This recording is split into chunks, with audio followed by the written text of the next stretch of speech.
ठाकरेंच्या शिवसेनेची सूचक एक्सपोस्ट वेळ आली आहे एकत्र येण्याची। मुंबई महाराष्ट्रासाठी शिवसैनिक तयार। मराठी अस्मितेच्या रक्षणासाठी एकत्र येण्याची ठाकरेंच्या शिवसेनेची साथ। महाराष्ट्र नवनिर्माण सेनेकडून आज प्रति महापालिका सभागृहाचं आयोजन। मनसेकडून सर्व पक्षीय नेत्यांनाही निमंत्रण। 1 दिवसासाठी प्रति महापौर देखील बसवला जाईल। मनसेच्या प्रति सभागृहात सहभागी होण्यास भाजपचा नकार। ठाकरेंच्या सेनेलाही आमंत्रित केल्यानं भाजपचा नकार। नागपूरमध्ये राष्ट्रवादी शरदचंद्र पवार पक्षाला मोठं खिंडार। जिल्हा परिषदेच्या माजी सभापती उज्ज्वला बोढारेंसह 16 सरपंच, 6 नगरसेवक, 12 कृषी उत्पन्न बाजार समिती संचालकांचा भाजपमध्ये प्रवेश। उपमुख्यमंत्री एकनाथ शिंदे उद्या बुलढाण्यात। केंद्रीय राज्यमंत्री प्रतापराव जाधव आणि आमदार संजय गायकवाड यांच्या उपस्थितीत होणाऱ्या कार्यकर्ता धन्यवाद मेळाव्याला राहणार उपस्थित।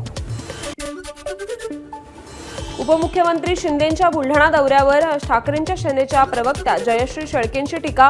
शेतकऱ्यांच्या प्रश्नांकडे दुर्लक्ष करून हे आभार मेळावे घेत आहेत, याउलट जनतेची माफी मागायला हवी, शेळकेंचा टोला।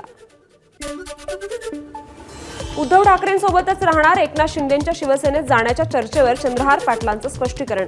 कुडाळमध्ये शिंदेंना भेटल्यावर रंगली होती चर्चा। आपल्या हितशत्रूंनी खोट्या बातम्या पेरल्याचं चंद्रहार पाटलांचं वक्तव्य। लंडन भेटीदरम्यान सावरकरांबद्दल केलेलं विधान। पुण्यातील न्यायालयाचे राहुल गांधींना समन्स। 9 मे रोजी हजर राहण्याचे दिले आदेश। अहिल्यानगरमधील ठाकर समाजाचे नेते मारुती मेंगाळ शिंदेंच्या शिवसेनेत। हजारो समर्थकांसह एकनाथ शिंदेंच्या उपस्थितीत ठाण्यात झाला पक्षप्रवेश।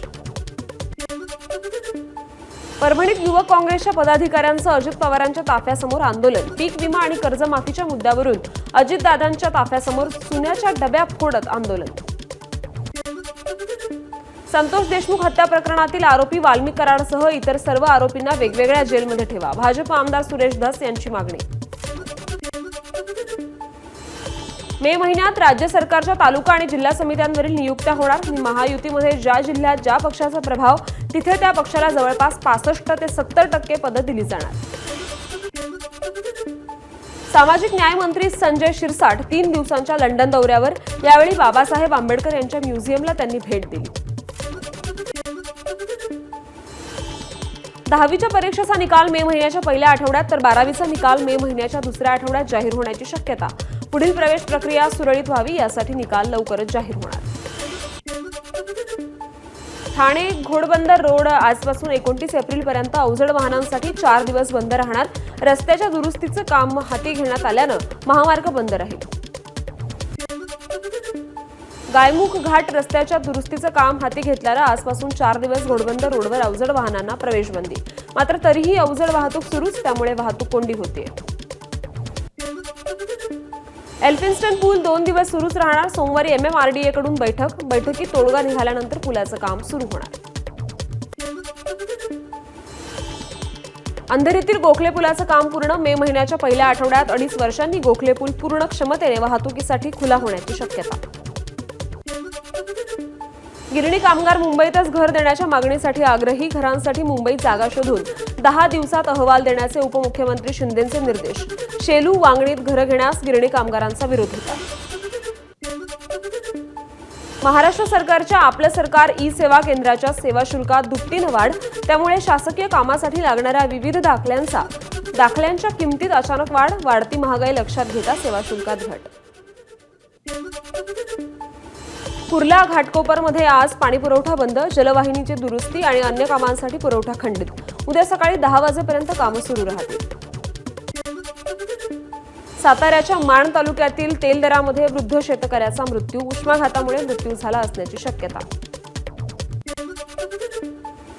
जन्मनोंद प्रमाणपत्रासाठी बोगस कागदपत्र सादर केल्याप्रकरणी 7 जणांविरुद्ध गुन्हा दाखल।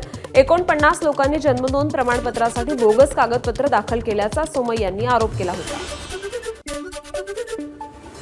मोटार वाहन निरीक्षक गीता शेजवळ यांची हत्येचा प्रयत्न आणि इतर गुन्हे रद्द करण्याच्या मागणीसाठी नागपूर खंडपीठात याचिका। या प्रकरणी सुनावणी पूर्ण, कोर्टानं निर्णय राखून ठेवला। सांगलीच्या जत तालुक्यातील एका आश्रमशाळेत मुख्याध्यापकानं 7 विद्यार्थिनींचं लैंगिक शोषण केल्याचा संशय। या प्रकरणी समाज कल्याण आणि महिला बालविकास विभागाच्या अधिकाऱ्यांकडून प्राथमिक चौकशी सुरू. भिवंडी तालुक्यातील राहणार गावच्या हद्दीतील फर्निचरच्या गोदामाला आग. फर्निचरची पूर्ण इमारत आगीच्या भक्ष्यस्थानी. 8 ते 10 गोदामं जळून खाक झाली आहेत. आगीमुळे परिसरात धुराचे लोळ. आगीचं कारण मात्र अस्पष्ट. भंडाऱ्यातील तुमसर पंचायत समितीच्या इमारतीला आग लागली. रेकॉर्ड रूमला लागलेल्या आगीत संपूर्ण कागदपत्र जळून खाक झाली. आगीचं नेमकं कारण अस्पष्ट आहे.